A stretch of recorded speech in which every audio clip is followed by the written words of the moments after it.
shift a little bit to building trust, because delegating effectively, it requires trust. And how have you built trust with your team members or your colleagues to feel comfortable delegating to them?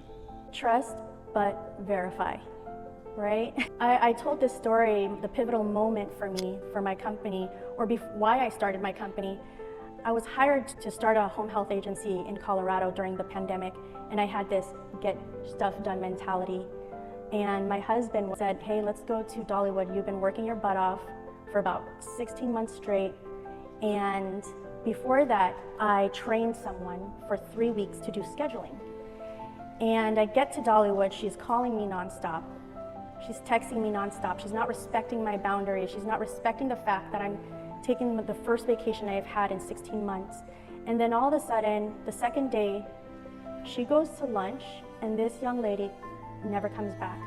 And there's a picture of me on a bench. I was crying because I was so disappointed, and I passed out because that's what I do. That's how I self-soothe. It's either it's either I drink wine or I take a nap, and I can't just drink wine all the time. So my kids took that picture of me because they were making fun of me.